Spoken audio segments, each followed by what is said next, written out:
Hello, and welcome to the AstroGuy Podcast. I'm your host, Wayne Zuhl. For the first time since 1972, human beings are about to leave Earth orbit and head back to the moon. This is not a test, not a simulation. It is a real crew on top of a real rocket, flying farther from Earth than any humans have in more than 50 years. The mission is called Artemis II, and even though it won't land on the moon, it may be one of the most important human space flights ever flown. Because Artemis II isn't about flags or footprints. It's about answering a very simple and a very serious question. Are we actually ready to send people back into deep space? Anytime we talk about going back to the moon, Apollo is the comparison everyone makes. And that makes sense. Apollo set the bar. It proved that humans could leave Earth, travel to another world, land there, and come home safely. Apollo was built for speed.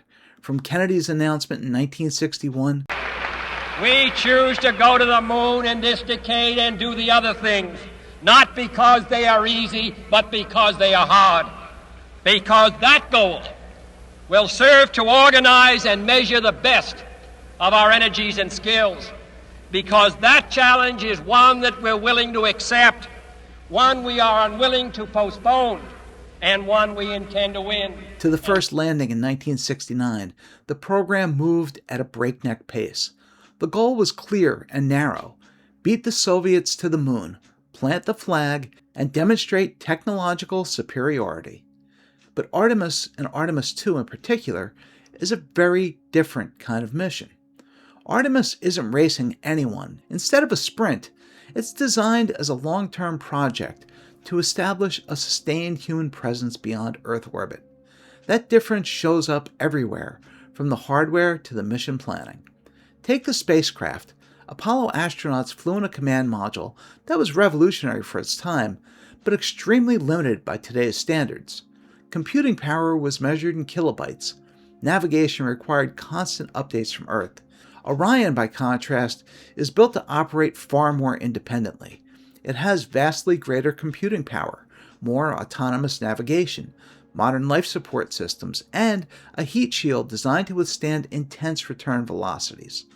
Artemis II isn't just testing whether Orion can survive. It's testing whether it can support people reliably, mission after mission. The crews are different too. Apollo crews were all military test pilots, flying missions that accepted very high levels of risk. Artemis crews still include test pilots, but they're also scientists, engineers, and long-duration spaceflight veterans. They're trained not just to fly, but to live and work in space for extended periods. And then there's the bigger picture.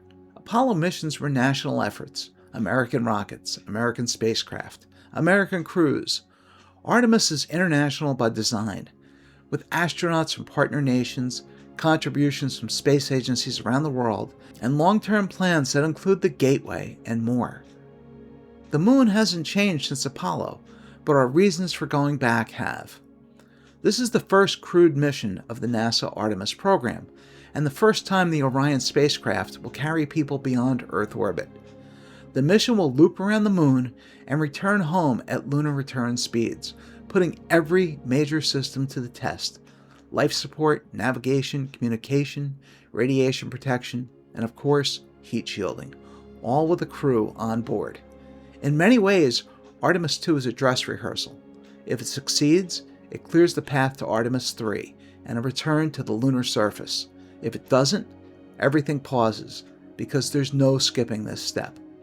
So in this episode, we're going to break down what Artemis II really is, how the mission works, who's flying it, and why it matters. Because this mission isn't just about going back to the moon, it's about proving that we still know how. So let's talk about what Artemis II actually is, and just as importantly, what it isn't. Artemis II is a crewed lunar flyby mission. That means the spacecraft will launch from Earth, perform checkouts in Earth orbit, fire its engines to head toward the moon, loop around it once, and then return home. The entire mission will last about 10 days from launch to splashdown. This mission exists for one reason: to test the Orion spacecraft and the Space Launch System with human beings on board. Robotic missions can tolerate risk in ways that crewed missions simply can't. With people on board, every system has to work, not just on paper, not just in simulations, but in real time under real conditions. Artemis II is about validating the systems that will keep the astronauts alive once they're beyond low Earth orbit, or LEO. Systems like life support, power generation, thermal control, navigation and communications, radiation monitoring, and the ability to bring a crew safely back through Earth's atmosphere at nearly 25,000 miles per hour. All that was tested during Artemis I, but during Artemis II, those systems will have to work together continuously, with the crew depending on them. In short, Artemis II is the mission that answers the question that Artemis I couldn't. Does this spacecraft actually work for people? Once that question is answered, everything else, lunar landings, long-term missions, and eventually Mars becomes possible. To understand why Artemis II matters, you have to understand the hardware that's making it possible. This mission isn't flying on proven equipment. It's built around two brand new systems designed specifically for deep space, the Space Launch System and the Orion spacecraft. Let's start with the rocket. The Space Launch System, or SLS, is the most powerful rocket ever flown. At liftoff, it produces around 15% more thrust than the Saturn V, and it's the only vehicle currently capable of launching Orion fully fueled and crew-ready on a direct trajectory to the moon. SLS is big, it's loud, and it's unapologetically old school in its design philosophy. Instead of being reusable, it's optimized for raw power and reliability. 4 RS-25 engines, which are upgraded versions of the Space Shuttle's main engines, burn liquid hydrogen and oxygen, while 2 massive solid rocket boosters provide the majority of the thrust in the first 2 minutes of flight. Once those boosters separate, there's no turning back. SLS is designed to do one thing extremely well: launch heavy payloads out of Earth's gravity well. Sitting on top of that rocket is Orion, and Orion is where Artemis II really becomes a human mission. Orion isn't a space station. It isn't a lunar lander. It's a deep space crew vehicle. It is designed to keep astronauts alive far from Earth. Orion carries its own life support system, power generation, thermal control, and navigation, all built to function in a radiation-filled environment far harsher than anything that the International Space Station experiences. During Artemis I, Orion flew an uncrewed mission around the moon and back, proving that the spacecraft could survive deep space and re-entry speeds.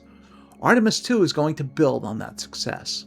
This time Orion just won't be surviving. It'll be supporting a crew from launch through a translunar flight around the moon and all the way home. Every button press, every system check, and every contingency procedure is about answering this one question: can this spacecraft safely carry people beyond Earth orbit? And if that answer is yes, Orion becomes humanity's ride back to the moon, and eventually, much farther. Artemis II's journey begins at the Kennedy Space Center in Florida. Let's walk through it, step by step. At launch, the Space Launch System roars to life. A staggering 8.8 million pounds of thrusts envelops the crew in deafening noise and bone-shaking vibrations as Orion climbs away from Earth. Accelerating rapidly, they'll experience up to 4 times Earth's gravity. Within minutes, they'll be in low Earth orbit, and the tone of the mission will dramatically shift. This is when the real work begins, and the years of training come down to these crucial moments. In orbit, a meticulous systems checkout unfolds. Ground control and crew verify every major system. The tension is palpable. This isn't just routine. It's the last point where the mission can be safely aborted before committing to go around the moon. With all systems green, Orion prepares for translunar injection. The upper stage reignites, propelling the spacecraft out of Earth orbit toward the moon. As our planet shrinks behind them, the Artemis II crew become the first astronauts to leave low Earth orbit since Apollo. For the next several days, Orion cruises through space as it makes its way to the moon. But the crew isn't just along for the ride. They're running experiments, testing spacecraft systems, and practicing procedures that will be crucial for future missions to the lunar surface and beyond. One key experiment involves testing Orion's radiation shielding, which is vital knowledge for protecting astronauts on longer missions to Mars. As Orion approaches the Moon, it swings around the far side, passing within about 4,600 miles of the lunar surface. At this point, the crew will have ventured farther from Earth than any humans in history, even surpassing Apollo's records. Lunar gravity will then slingshot Orion earthward. Then, a breathtaking moment unfolds. The crew witnesses a sight unseen by human eyes for more than 50 years. Earth rising above the lunar horizon. This stark contrast between the Moon's cratered desolation and Earth's vibrant blue marble serves as a reminder of our planet's uniqueness and fragility. But the mission's most demanding phase still lies ahead. Re-entry is going to push Orion to its limits. The spacecraft plunges into Earth's atmosphere at a blistering 25,000 miles per hour, the fastest re-entry ever attempted. This velocity will generate temperatures around 5,000 degrees Fahrenheit, easily hot enough to melt iron.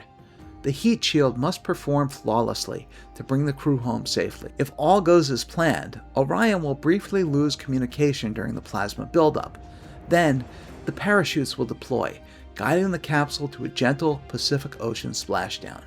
Recovery teams will move in, and the historic mission will come to an end. After all the hardware, all the trajectories, and all the engineering, Artemis II ultimately comes down to 4 people. The commander of Artemis II is Reed Wiseman. Wiseman is a Navy test pilot and a veteran astronaut who spent 165 days aboard the International Space Station in 2014, serving as both a flight engineer and later as station commander. Inside NASA, he's known as calm, analytical, and deeply focused on crew dynamics, exactly what you want when you're flying a new spacecraft on a mission with no quick way home. There's also a quieter layer to his story. Wiseman is a father of 2 daughters, and in 2020, he lost his wife. That kind of personal resilience, carrying responsibility, leadership, and loss at the same time, really matters on a mission like this. But Artemis II isn't about heroics, it's about judgment. Sitting in the pilot's seat is Victor Glover. Glover is a Navy captain and a test pilot from Pomona, California, who previously flew as the pilot of SpaceX Crew 1, the first operational Crew Dragon mission to the International Space Station. That flight demanded precision, adaptability, and trust in a spacecraft flying its first real mission, experience that translates directly to Artemis II. On this flight, Glover will become the first person of color to travel beyond low Earth orbit. But what matters most isn't the milestone, it's the experience behind it. He's flown spacecraft, lived in space, and worked long-duration missions that require consistency under pressure. One of the mission specialists is Christina Koch. Koch holds the record for the longest single spaceflight by a woman, spending 328 days aboard the ISS. During that mission, she also participated in the first all-female spacewalk, alongside Jessica Meyer. But Koch's preparation for Artemis II began long before she ever launched into orbit. Earlier in her career, she wintered at the Amundsen Scott South Pole Station, living in complete isolation and enduring temperatures that plunge below minus 100 degrees Fahrenheit. It's a confined, unforgiving environment, and that demands psychological resilience, discipline, and the ability to function under constant stress. Koch brings a rare combination of long-duration spaceflight experience and extreme environment training, proof that she can live and work effectively when there's no margin for error. Rounding out the crew is mission specialist Jeremy Hansen, representing the Canadian Space Agency. Hansen is a Royal Canadian Air Force colonel and will become the first Canadian astronaut to travel beyond low Earth orbit. While this will be his first spaceflight, he's far from new to human spaceflight operations. For years, Hansen has worked behind the scenes, supporting astronaut training and mission development, helping prepare crews for long-duration missions aboard the ISS. His presence reflects what Artemis is meant to be. This is not a repeat of Apollo. It's an international effort built on cooperation, shared expertise, and long-term goals that extend beyond any single nation.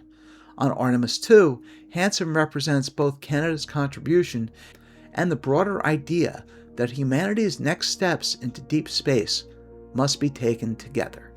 Together, these 4 astronauts bring flight experience, long-duration spaceflight, extreme environment training, and international cooperation into a single crew. They're not here to make history. They're there to prove that humans are ready once again to venture beyond Earth. So what comes next? Artemis II's success will pave the way for Artemis III, aiming to return humans to the lunar surface after a more than half-century hiatus. The target will be the Moon's south polar region, a stark contrast to Apollo's equatorial landing sites. This rugged, shadowed terrain holds scientific treasures, including potential water ice in permanently shadowed craters. Artemis III won't be a mere visit. It's the foundation of a lasting lunar presence. This program envisions the Lunar Gateway that will serve as a springboard for surface missions on the Moon. Yet the Moon is just the beginning. Mars beckons on the horizon. Each procedure tested during Artemis II contributes to our future aspirations, building the expertise and systems needed for unprecedented deep space missions. So Artemis II isn't about planting flags or making headlines. It's about proving that we still know how to leave Earth orbit and come home safely. For the first time in more than 50 years, humans will travel beyond LEO, test a spacecraft built for deep space, and circle the Moon, not to land, but to learn. Every system, every maneuver, every decision on this mission is about making sure the next steps are sustainable, repeatable, and safe. Apollo showed us what was possible. Artemis is about making it permanent. When Orion swings around the far side of the Moon and Earth rises once again over the lunar horizon, it won't be just a callback to the past. It will be a quiet confirmation that humanity is ready to move forward, deliberately, internationally, and with a long view toward the future. And if all goes well, Artemis II will be the mission that makes everything that comes next possible. The current launch window for Artemis II opens on March 6, 2026, with several alternate dates available in March and April if needed. I'll be live streaming the launch on our YouTube channel.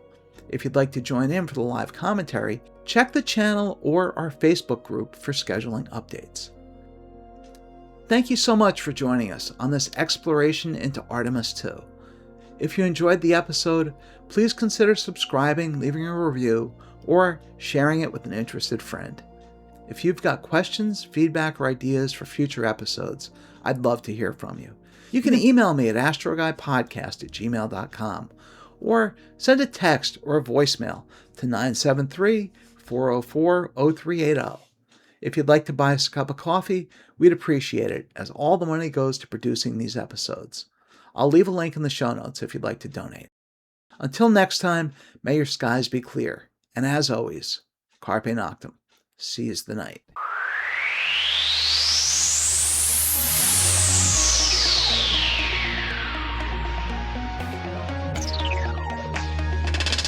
I'm Wayne Zool, and this was the AstroGuy Podcast.